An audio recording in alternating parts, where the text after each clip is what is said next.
Hi, this is Tammy Johnson from ESA Connection. I'm so excited to be with Andrew from Mathnasium here down in Tucson. They have two locations, Marana and Catalina Foothills.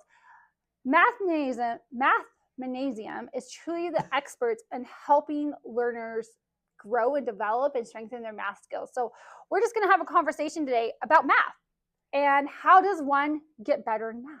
So how does one gain growth in math? How does that happen? Yeah, so what we do first is we start off with a free initial assessment. The assessment, what it does is it helps us figure out exactly where a student is at mathematically so that we're able to create a customized learning plan that's tailored to their unique needs.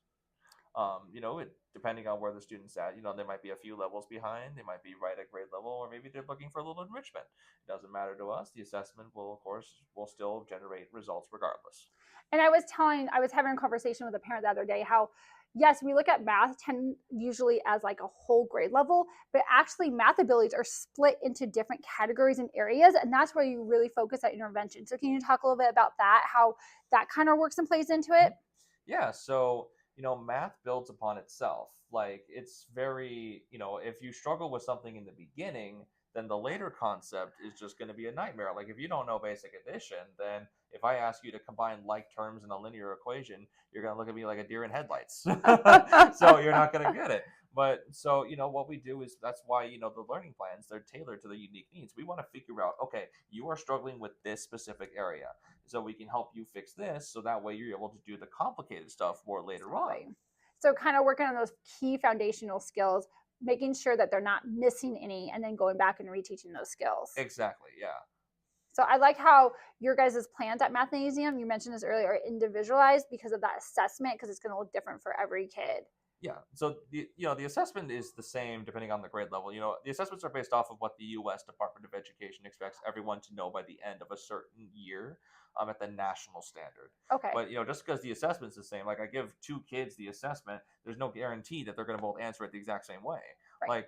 Like for example, if they do a fourth grade level assessment, like maybe one kid is really good with those multiplication facts, but the other kid struggles. So like the kid who's struggling with the multiplication facts will have those in his learning plan, while the student who's not struggling with those facts will not have it in their learning plan because they've already mastered it. Exactly. I don't want to give them something they've mastered. I want to give them something that help them, challenge them so that they can reach their full math potential.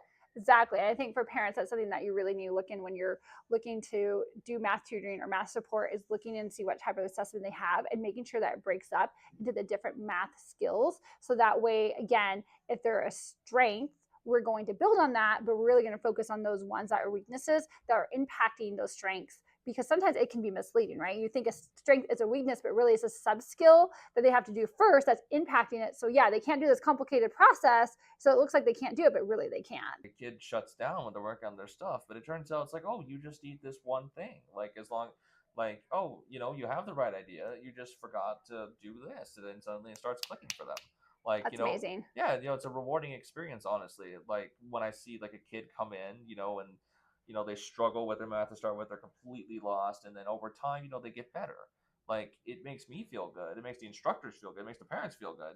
Like that's the goal that I want to talk about is dyscalculia. I have so many parents that come in and say, okay, what is your math program for my child that has dyscalculia? Like, how does your math program differ than math programs for neurotypical learners? Yeah, so I have worked with autistic students. I've worked with dyslexic students, and I have students who, like one. I actually have enrolled a student recently who her parents suspect that she might have dyscalculia, and I've worked with other ones as well. Like I'm not just gonna banish these kids into the dark corner of the center. We don't banish. Educators do not banish. We help and support. No. Listen, there's laws against that. I would get in trouble.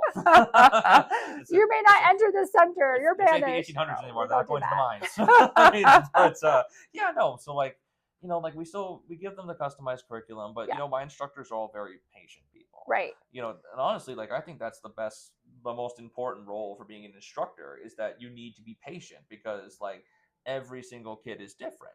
Like one kid might click like that and get everything done. Another one might, I have a student right now who's like, she's still kind of struggling with the stuff, but it doesn't mean that they're stupid or anything like that. It just means that you They know, just you need it just in need a different way and a different exactly. approach.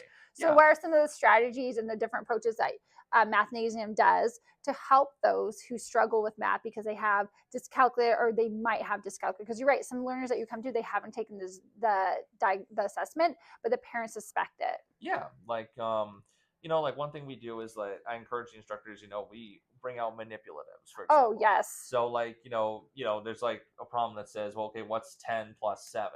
You know, they might just like struggle understanding what that means. So I bring out these little like cubes. Right, making it Yeah, tactile, kinesthetic, and also visual for yeah, them. exactly. So I'm Yeah. like, hey, here's this long green one. This is equal to 10. Each of these little yellow ones is equal to 1. So if we group them all together, how much do you have? Manipulators are amazing. They Yeah. really do help to break up those complex concepts in math, because sometimes math, like we're all been there with math, like right, we're like, what is happening? But manipulators really do help to break it out and Yeah. make it more understandable for learners. Yeah, like, and another similar thing we do is I have a bunch of coins Oh because yeah. like we have pages that are dedicated to finding, values of coins, making change, all that stuff. And the big thing that students I've seen every so often is that students, they look at the pictures, they see the front and the back of a penny, but then like, they learn it and then they just forget it. So like one thing we do is I'm like, okay, just bring out some coins. It's like, here's a penny, here's a nickel, a dime, quarter. I even have half dollars and dollar coins. I'm like, hey, get used to like how these coins physically look like, because hey, you're gonna need this when you're an adult. Right. So So I know in your guys' program you use worksheets, and I yes, know a lot of families are like, oh, no worksheets. We're going to do play based. We're going to do manipulatives. We're going to be different. However, worksheets do have a purpose in education, and yes. they are a learning tool. So why is worksheets important, and why should parents not be like, oh, no, we're not going to do worksheets? Yeah, no, that's a completely fair question. So with our, the worksheets, we call them prescriptives, Oh, or I like to just say topics, but the worksheets, how they work, is I don't just give a kid like 20 problems. That's okay. What's 10 plus 5? What's 8 plus 7? What's that? Like, that's not gonna help them. Like, what we do is we introduce, we give like example problems in these worksheets. So it's like, hey, oh, here's some strategies to help you understand like how this works, and then we give them some problems, and then we start off with a lot of them. What they do is they start off with very easy questions, and then we go later on. We give like more advanced examples, especially right. like the one off the top of my head. I always think of this is division. Oh, So like division, we give like worksheets. The worksheets on those ones, we give them like, okay, here's a refresher on how to do basic division, as a starter, yeah, and then it's like, okay, here's like how you do 2-digit division. And then toward the end, it's because the topic might be, helping kids learn, 3-digit by 1-digit division. So they start with like a refresher on like 2-digit, and then they move on to 3-digit problems. And they do help, like they just keep going. It's like, hey, like here's how you write your remainders. Here's like what you got to take into account, all this right, stuff. And like one thing I do for certain pages, if I see the kid is like acing every question, I'm not going to force them to do the like all those problems on all those pages, right, because like, hey, you're ready for our mastery check, which is like kind of a quiz at the end of the topic. See, right. hey, did you learn what you need to learn? So what I'll do is I'll cross off problems, and the instructors also look out for these little symbols that say, bypass to MC mastery check. So if the kid, what I tell them is like, hey, if the kid misses like just like 1 or 2 out of like 18 problems or Right. whatever, like you can just skip the next page, go into the mastery check, because it's like they know what they're doing. It was probably just a simple error. It Yeah, happens. no, that's awesome. I like how you guys are using the worksheets in multiple different ways Yes. and using it to kind of, you're constantly assessing the learner, but it's also not like they're locked in. You have to complete this whole worksheet, Yeah. right? Worksheets are a great learning tool. They They really are. are. Especially with math, it's hard, I think, for the teacher side of it to like, we don't just have math problems in our head on a certain concept, right? So it does help us to be able to make sure we hit those targets, those math concepts that we need to hit to make sure they do know. So in math, I think they're essential because, again, like no teacher just has a whole bunch of concepts or questions in their head for math problems. So, oh, it has been a delight talking to you today. I have one final question. Sure. What is your favorite thing working with learners? So I actually kind of touched it a little bit earlier, but my favorite thing, like I'm being honest here, is seeing them level up. Yeah. So, I don't just keep kids in the same math level the entire time they're enrolled, because that, if they finish their learning plan, then they need to be leveled Oh, up. They need to go to the next level, because I don't want to hold them back. That's against my personal principles. Um, and I just see the excitement when I tell them. Sometimes students are like, okay.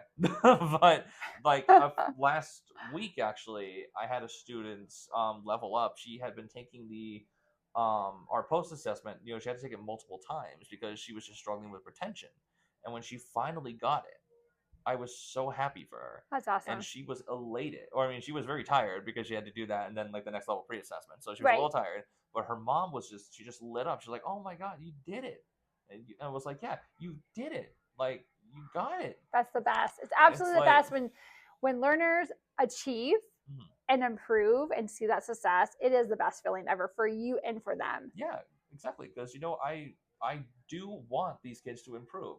Like so it's seeing them actually get it Yeah. is amazing. It's like an indescribable happy feeling. Right. On both ends. Yeah, Right. like they do great and they finally get it, and like I'm assured it's like, okay, I'm doing the right thing. This is helping these people. Yeah. So That's it's awesome. yeah, it's like a two-way street. Yeah. Oh, awesome. I love it. Well, thank you so much for watching this interview with Andrew from Mathnasium. We totally appreciate it, guys. Definitely check out Mathnasium and their amazing math program to help learners achieve in math. Thank you so much for watching.